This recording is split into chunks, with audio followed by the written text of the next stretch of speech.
Well, good morning, and thank you all for being here. My name is John Formella, Attorney General for the state of New Hampshire, and I'm joined up here with a number of folks from our office and also partners that we have collaborated with on this case. I'm not going to name every name, which I know is sometimes dangerous, but we're joined up here from our office by Senior Assistant Attorney General Ben Agati, who's the Chief of our Homicide Unit, Senior Assistant Attorney General Chris, who's the Chief of our Cold Case Unit, Chris Elphick, Detective Sergeant from State Police Troop D, Detective Sergeant Mallory Littman from the New Hampshire State Police Cold Case Unit, Assistant Attorney General Rachel Harrington from our Cold Case Unit, Amy Cerullo, who's a Victim Witness Specialist from our Office of Victim Witness Assistance, and we have Senior Assistant Attorney General Jeff Strelzin with us as well. We've also got some other partners who I'll introduce in just a minute. Before I hand it over to my colleagues from DOJ, who you're going to hear primarily from today as they're the ones who have been working day in and day out on this case, I just wanted to share a few thoughts about this case and the importance of working cold cases and bringing justice to victims no matter how much time has passed. Today marks a major milestone in the Bear Brook investigation, but it's not just that investigation that we're marking today. We're marking a commitment to cold cases and working to solve unsolved homicides in this state. With the identification of Rhea Rasmussen, we've now given the fourth victim in this case her name back, and that matters. It means a lot. Every life is important, every life is significant, and every person has dignity. So being able to give someone their name back after their life has been tragically stolen from them is meaningful, and it's just something small that we can do for victims. We can't bring them back, but we can restore some measure of dignity, and we hope at some point in these cases a measure of justice. This result is an example and a reflection of our commitment, again, to cold cases, but also New Hampshire's sustained investment in what is necessary to do cold case work the right way. Partnerships, science, and most importantly, people. What you're going to hear today from our investigators is a testament to what that type of investment makes possible. I want to just commend the unwavering dedication from our cold case unit, both at the New Hampshire Department of Justice and New Hampshire State Police, our forensic partners, and all of those around the country who played a role. And in that, I include those who have followed this case all over the nation and all over the world. Often people who follow these cases and call in with tips and are interested and post things even online, they help us investigate these cases. They help us gather more information, and it really is a collaborative, sometimes nationwide, even worldwide effort to make breakthroughs in these cases. So I want to thank everyone for their interest and thank them for caring about these victims. Like I said, this case demonstrates the power of collaboration, from local and state investigators to national partners like the DNA Doe Project, the National Center for Missing and Exploited Children, the Bodie Technology Group, and others. And these partnerships are critical to solving these cases. We can't do this work alone. We have to partner, we have to collaborate, we have to bring every resource that we can to bear in order to make progress in these cases. I want to personally extend some thanks to our partners who are here today from the DNA Doe Project. Some have traveled great distances, even all the way from the UK. We have Jennifer Randolph, the Executive Director of Case Management and Operations at DNA Doe. Gina Fieri, an investigative genetic genealogist and team leader. Matthew Waterfield, investigative genetic genealogist and team leader. Rebecca Summerhalder, investigative genetic genealogist. Emily Bill, another investigative genetic genealogist, and Margaret Press, who's the co-founder of the DNA Doe Project. I think we sometimes too often reduce, or when we're talking about cold cases, we sometimes sort of reduce our conversations to a list and names on a list. But we have to remember that behind every person is a story. Behind every person is a network of family and friends and loved ones, and a community that cares about them, and a community that's impacted when they're tragically taken from us. This case reinforces the importance of remembering that and remembering why it's so important to put the investment and work into these cases. While today we've identified the 4 victims in the Bear Brook case, we're still seeking information about the disappearance of Pepper Reed, and we're asking the public and the media to help keep her name alive and to help us continue the efforts to find those answers.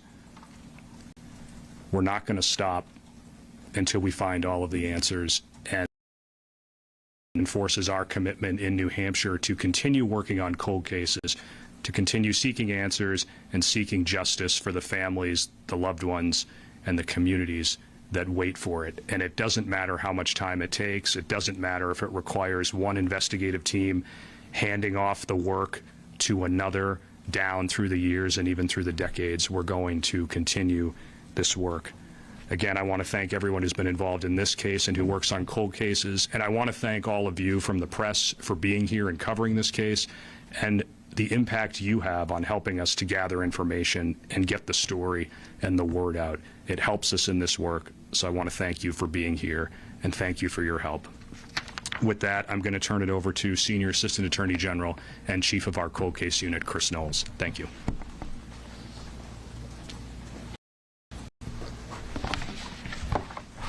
Good morning. Again, my name is Chris Knowles. I'm the Senior Assistant Attorney General and Chief of the Cold Case Unit. And we've called this press briefing because we have obviously additional information on the Bear Brook murders. Today marks a pivotal moment for a case that's haunted New Hampshire as well as our nation for decades. With the identification of Rhea, all 4 victims of the Bear Brook murders have been identified. All of the victims that were found between 1985 and 2000 now have their names. And that moment, this moment, is both solemn and significant. It's the accumulation of years, decades of investigative work across multiple agencies, forensic scientists, genealogists, and volunteers. Terry Rasmussen believed that he erased his victims from the face of the world. And we've shown that we've worked hard to restore those names and to give them some measure of justice. Rhea was just a child when she was murdered. She deserved to be known, and today we return her name to her. This identification doesn't close the book, however. It closes a chapter, and it's significant because we're giving her name back. But questions remain, especially around the fate of Rhea's mother, Pepper Reed, and the fate of Denise Bodwin. But again, this is a vital chapter that has now been closed. So I'd now like to welcome Senior Assistant Attorney General Benjamin Agati, who's head of our homicide unit, to speak. Thanks, Chris. When I first began working on this investigation about 10 years ago, we didn't have names. We had 4 victims of murder, and we were only able to release pictures of what we thought they looked like. We were able to release to you the radioisotope testing that had been done on their bones and teeth showing where they had been. But we didn't have technology like this. We didn't have the tools that eventually helped us reach this point. What we had was a team of investigators, of agencies and organizations that were working hard and filled with dedicated people trying to find the truth. Rhea's hair, we knew, was darker than others. We knew she had that little bit of an overbite. We knew she had a mother and a family, but now, of course, we know that she has a name. And the work done by the DNA Doe Project and others to bring us this far has been nothing short of extraordinary. And while investigators here and in other states do have more work to do, particularly understanding what happened to Rhea's mom, Pepper, and in finding Denise Bodwin, we get today to pause just for a moment to honor Rhea and acknowledge her. Some of the colleagues from NHPR here in the room, you asked 7 years ago whether I still thought about this case after I left the cold case unit, and you asked whether I was frustrated that the victims remained unidentified. The answer was yes, I did, and yes, I was and stayed frustrated. But today, I and everybody in DOJ, State Police, DNA Doe Project, NCMEC, everybody are sharing the most beautiful and rare of days, because today we're no longer frustrated, but we can find ourselves, for once, just today, fulfilled. because today we have that name of Rhea, and it feels like a promise kept. It renews everybody up here to go on and continue to seek the truth in all of our investigations for each and every single one of our victims. And that is the profound moment that I'm happy to be able to share with you today.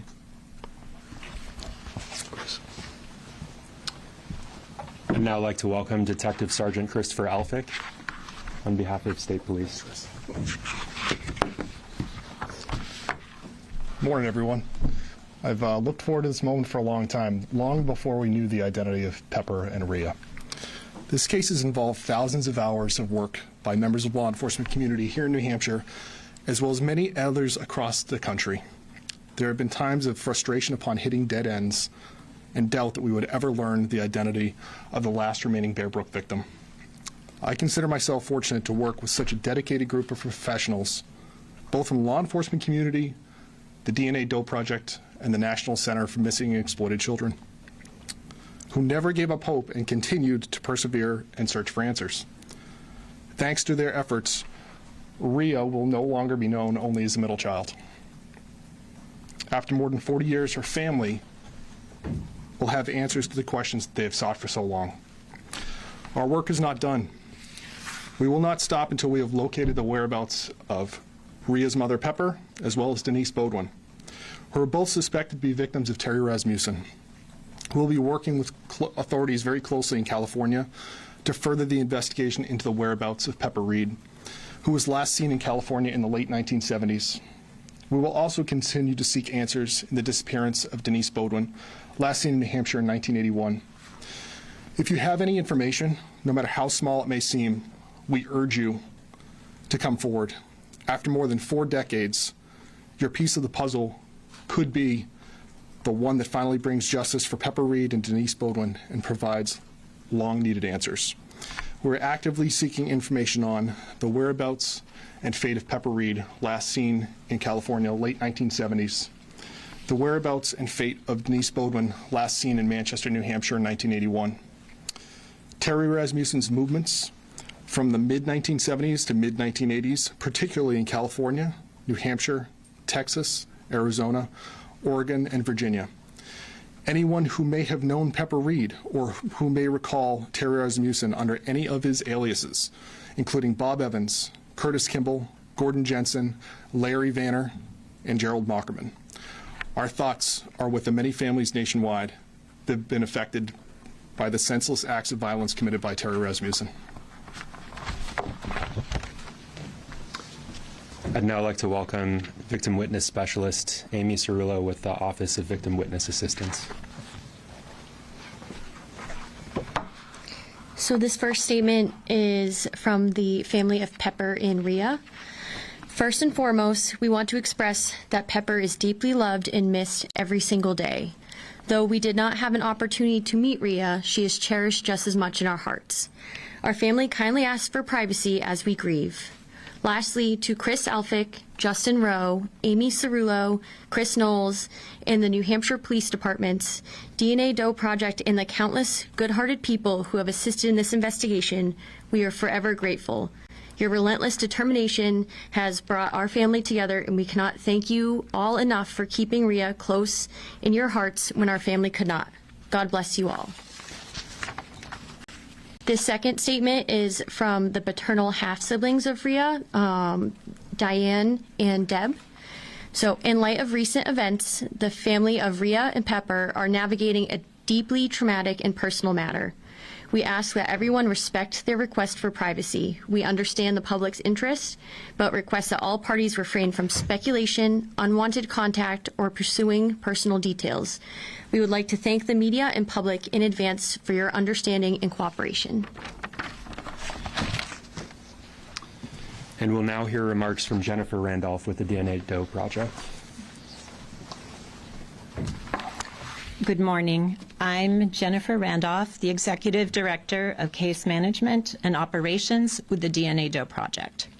We are a nonprofit humanitarian organization that provides investigative genetic genealogy services to law enforcement on cases of unidentified human remains, or Jane and John Does. We leveraged DNA science and the expertise of our volunteer genetic genealogists to restore identities to the unknown. We were honored to take on the case of Bear Brook Jane Doe in January of 2024. The first thing we did was to request a reevaluation of the DNA profile by bioinformatics expert Kevin Lord of Estrella Forensics. His work refined the profile, excuse me, which produced an updated list of DNA relative matches. Using this updated list, our team began the task of building a family tree for our little Jane Doe. The research was complicated by a lack of close DNA relative matches and a number of misattributed parentage events. As a result, the research team had to build many family trees back many generations in time to connect up these relative matches. They ultimately assembled a tree containing about 25,000 individuals. Eventually, they were able to identify a couple born in the 1780s as likely ancestors of Bear Brook Jane Doe, and tracing their descendants forward, they identified a family of interest. A 2005 obituary for one of the great-great-great-granddaughters of the couple stated that she was survived by a daughter named Pepper Reed. And further research indicated that Pepper had disappeared from the public records in the 1970s. Pepper was born in 1952 and was from Houston, Texas, where Terry Rasmussen was known to be living in the 1970s.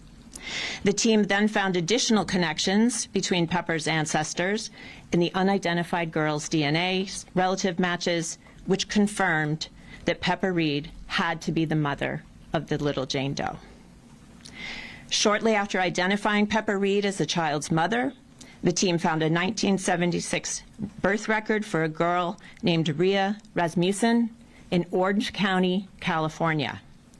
There were hundreds of girls with the surname Rasmussen born in the late 1970s in California alone, but with the Reed connection now known, we were able to confirm that the birth certificate listed Pepper Reed and Terry Rasmussen as Rhea's parents. I'm very pleased to introduce to you again, very briefly, the talented team who worked for more than a year to resolve this case.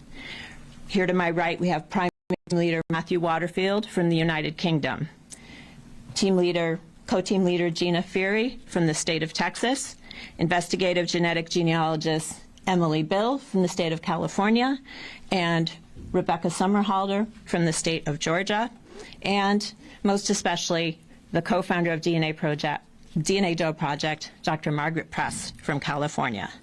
These are some of the best and most experienced investigative genetic genealogists in the world. It was an honor to work with the task force led by Detective Sergeant Chris Ellis and intelligence analyst Tracy Flaherty of the New Hampshire State Police, as well as Carol Schweitzer from the National Center for Missing and Exploited Children, who has been a champion for this case for so long. This case has touched the hearts of so many, and we are proud to have had a part in the identification of Rhea Rasmussen. Thank you. Assistant Attorney General Rachel Harrington with the Cold Case Unit will now be reading remarks on behalf of NECMEC.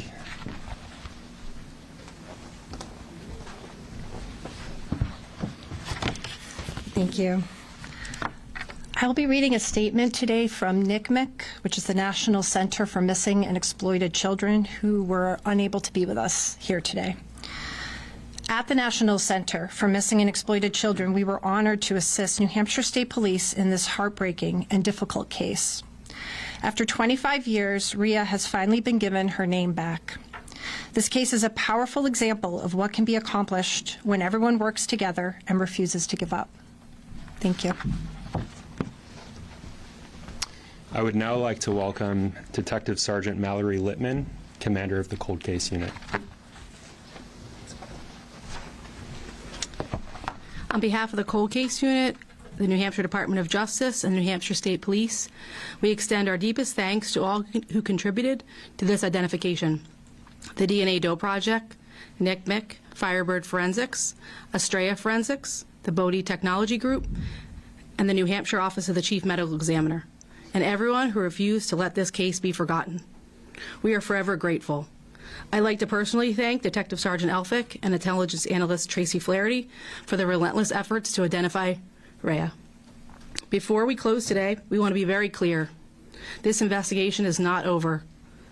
While all 4 victims of Bear Brook have now been identified, there are still unanswered questions.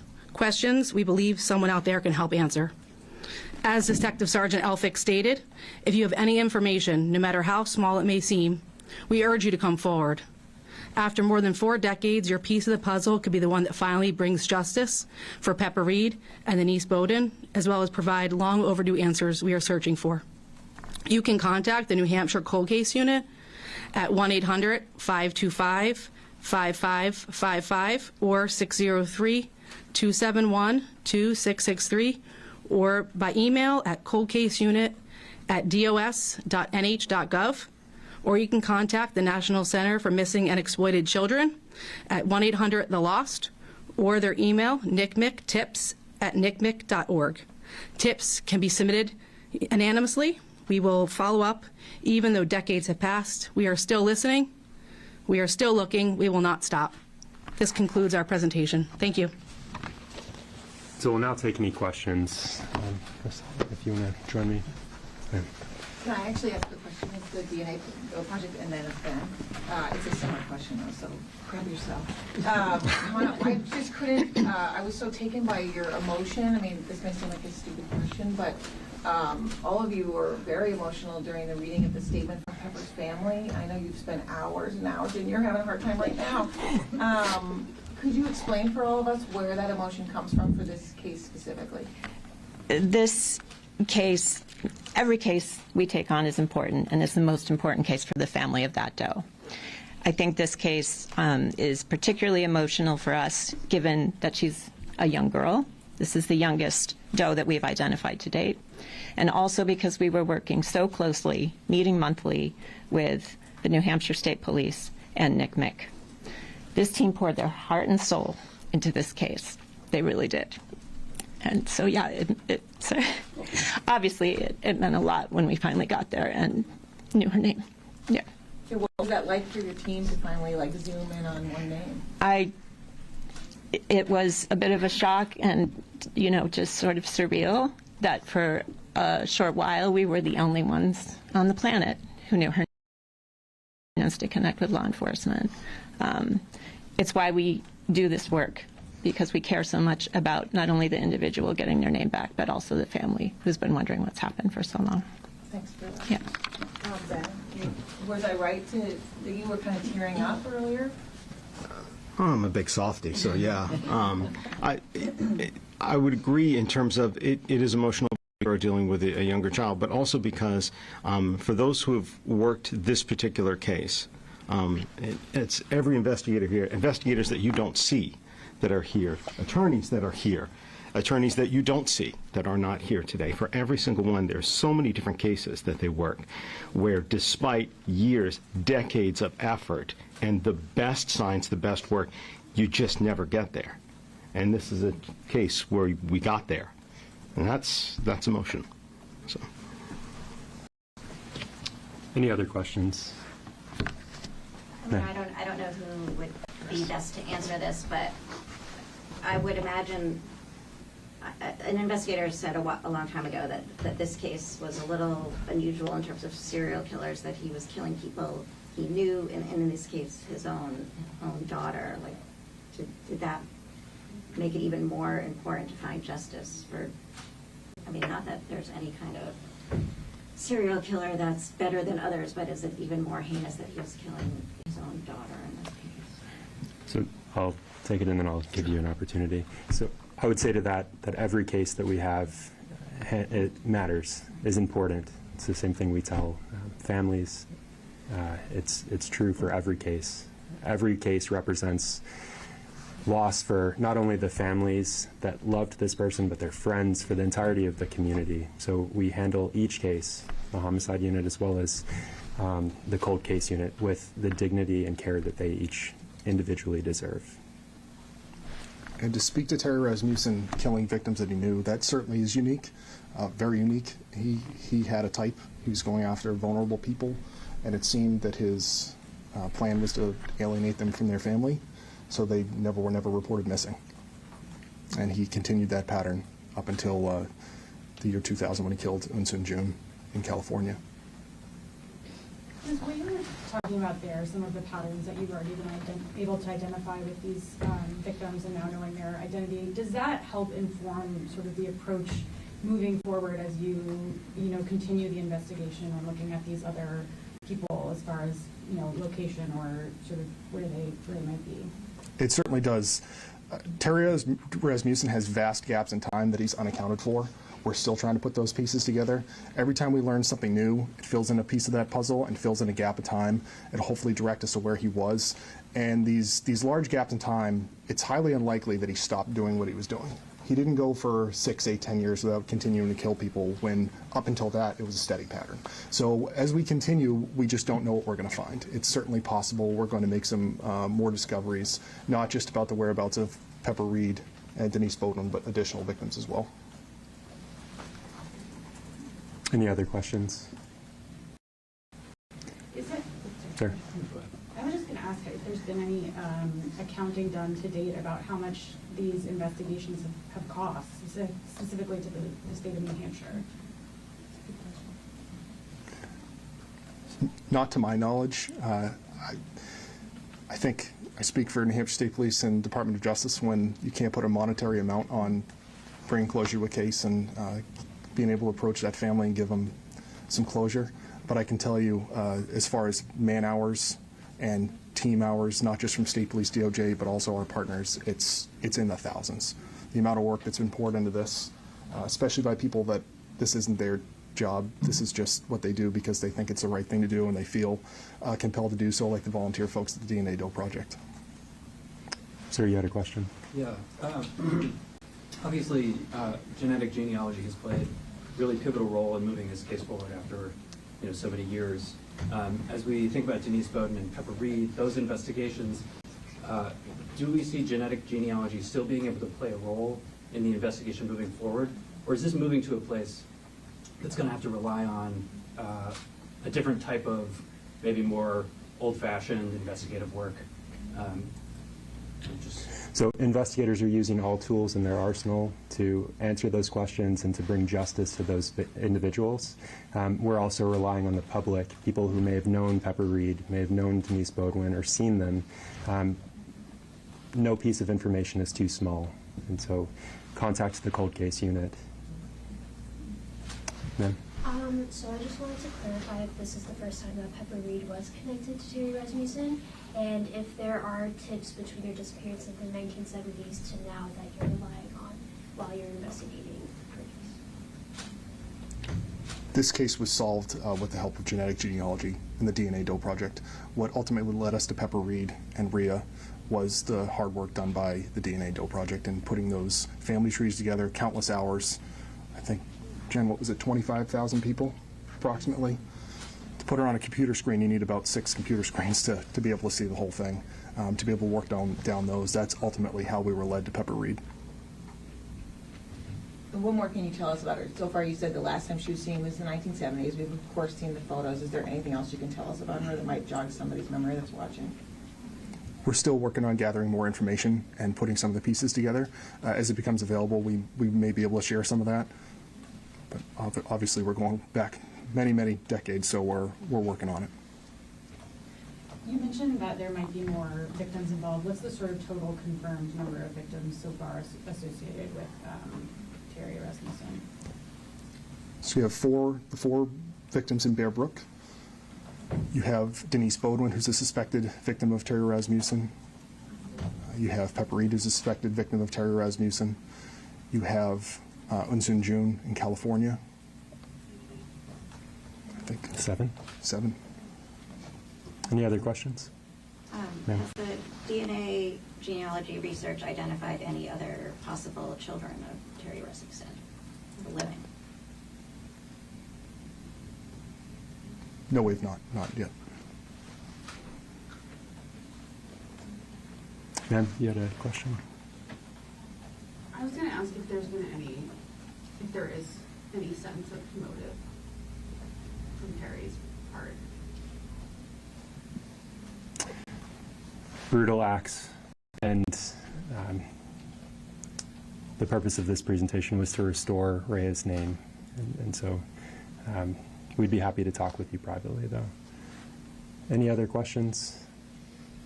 All right, seeing no affirmative showing of hands, thank you all for being here. We're going to stick around if any of you want to approach us individually. Thank you.